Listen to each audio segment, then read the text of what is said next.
বঙ্গবন্ধুকে আল্লাহ যেন জাহান্নামের ভালো জায়গায় স্থান করে দেয়।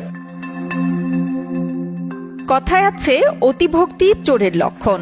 তাই বুঝি বেচারার সাবেক মন্ত্রী জান্নাত বলতে গিয়ে জাহান্নামের ভালো জায়গা চেয়েছিলেন বঙ্গবন্ধুর জন্য। একসময়ের দম্ভ আর অহংকারে যার মাটিতে পা পড়ত না, সেই মন্ত্রীর সুবিশাল অট্টালিকা মাটিতেই গুঁড়িয়ে দিয়েছে জনতা। বাড়িটিকে বর্তমানে ভূতের বাড়ি বললেও ভুল হবে না। গত 15 বছর যে বাড়িতে ঈদ আসলেই লম্বা লাইনে ঘণ্টার পর ঘণ্টা দাঁড়িয়ে থাকত মানুষ ঈদ উপহার পাওয়ার জন্য, এখন সেই বাড়িতে নেই ঈদের আমেজ, নেই কোনো উৎসব। খোঁজ নেয়া তো দূরের কথা, কেউ ফিরেও তাকায় না বাড়িটির দিকে। ক্ষমতায় থাকলে সবাই আসে, ক্ষমতায় নাই এখন কেউ তেল দেয় না, কেউ আসে না তাকে দেখতে। এটা ছিল আমাদের সাবেক মন্ত্রী, শিক্ষামন্ত্রীর বাসা। এই জায়গায় আগে অনেক সময় অনেক ধরনের কাপড় দিত সবাইকে। এই পুরো এরিয়াটা জায়গা হতো না, এতজনকে দিত। অনেক গাড়ি দিয়ে মাল নিয়ে আসতো, সবাইকে দিত। 100-150 গাড়ি দিক থেকে ওনাকে আগায় নিয়ে আসতো, আবার গিয়ে রেখে আসতো।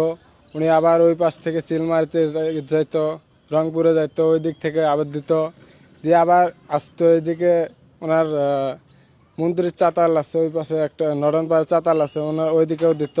ওনার সকল আত্মীয় স্বজন, সভাকাঙ্ক্ষী সবাই আমরাও ছিলাম পাশে। এটা মানে অনেক ধরনের অনেক দূর দূরান্ত থেকে লোকজন আসতো।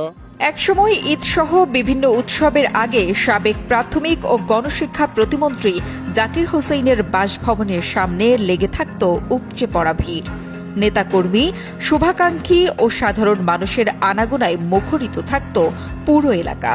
কিন্তু রাজনৈতিক পট পরিবর্তনের পরেই বদলে গেছে গোটা চিত্র। সরগরম সেই প্রাঙ্গণ এখন নীরব, নিস্তব্ধ। পিনপতন নীরবতা গ্রাস করেছে পুরো এলাকা। যেন সময়ের স্রোতে হারিয়ে গেছে এক সময়ের হুঙ্কার দেওয়া জাকির হোসেইনের রাজনৈতিক অধ্যায়ের গল্প।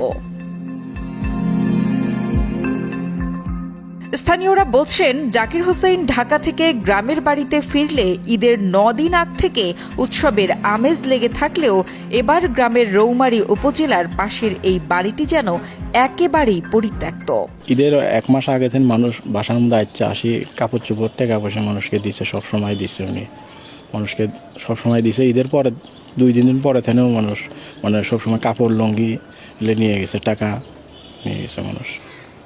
এখন কি দেখলাম? এখন তো ভাঙচুর, বাড়ি ঘর দিয়ে মানুষ ভাঙ্গি টাঙ্গি দিছে। এখন তো কেউ নাই বাসার মধ্যে, কেউ নাই। এখন তো ওনারা কেউ নেই বাসার।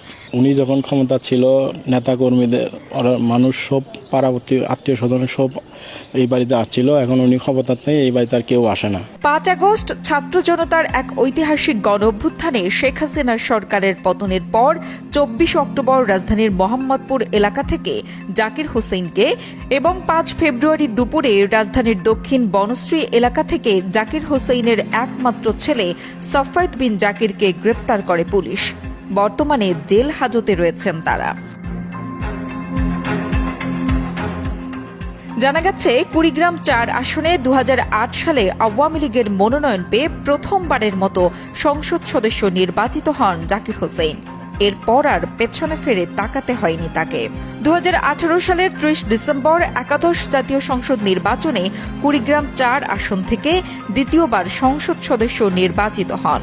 এরপর 2019 সাল থেকে প্রাথমিক ও গণশিক্ষা মন্ত্রণালয়ের প্রতিমন্ত্রীর দায়িত্ব পালন করছিলেন। সোহেল রানার স্বপ্নর তথ্য ও ভিডিও চিত্রে ডেস্ক রিপোর্ট, কালের কণ্ঠ।